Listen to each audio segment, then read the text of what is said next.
Hey guys, it's Jeremy here at Metal Music Meltdown, back with another video. What I have today, guys, is another album review. This is going to be checking great crossover thrash legends, Hirax. They're formed in 1984. They're a crossover thrash band from California. This is their sixth studio album entitled Faster Than Death. It's coming out today. I think I'll be posting this probably on the day it comes out on Friday, the February 28th. And is their follow-up to their 2014 full release Immortal Legacy. So it's been 11 years since they put out a record. Pretty cool crossover thrash metal band, very chaotic, very noisy band. This was definitely a very interesting listen. It has, let me go back here one sec, guys. The album has 9 tracks in total, but it's only just under 22 minutes long. So it's a very, very short album. A lot of the songs are like a minute, minute and a half, 2 minutes, 3 minutes. Very, very condensed album. Almost the same length as an EP. Starting with the artwork, really cool artwork, killer logo. It has like the post-apocalyptic kind of Mad Max feel to it. The vulture on there and the car all decked out in like, post-apocalyptic spikes and stuff. Really cool artwork, really like that a lot. This was definitely a very interesting listen. It's very chaotic.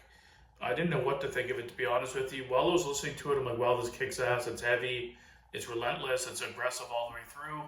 But at the same time, it's almost too chaotic in times and very, like, there's no, just like a lot of the songs don't have really a lot of structure to them. It's just a wall of intensity and like noise, and it definitely leans a lot more into the hardcore realm, a lot of it, the way the vocal deliveries are done and the guitar work and stuff. It definitely sounds more kind of hardcore and punk delivery.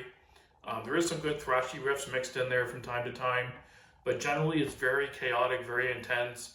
The album doesn't let up pretty much at all through all 9 songs.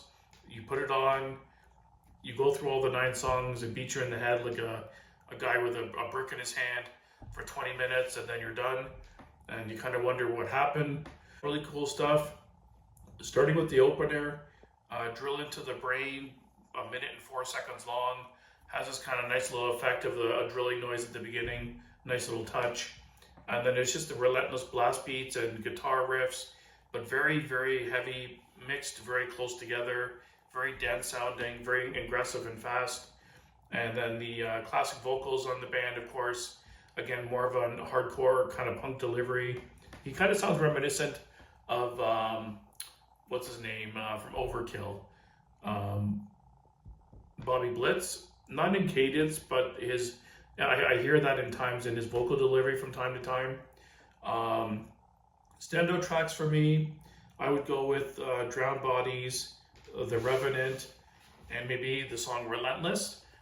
Those are pretty much the only 3 songs I kind of heard that kind of had any kind of groove to them or any kind of structure, more of a structure. The rest of the songs were kind of just very chaotic mix with the riffs and drums kind of drowning each other out.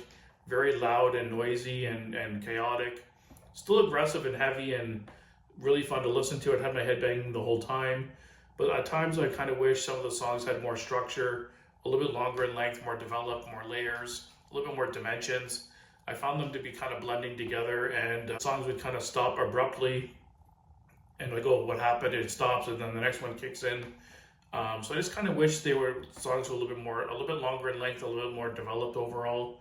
But overall, a really fun listen, really aggressive and intense. Like I said, it doesn't let up at all. Pros of the album, it's super heavy, high intensity through the whole thing, just beat you in the face for 20 minutes. Killer artwork, really cool vocal delivery. The minuses of the album, I wouldn't say any of the songs are bad by any means. I think the whole album is pretty solid. It's kind of samey.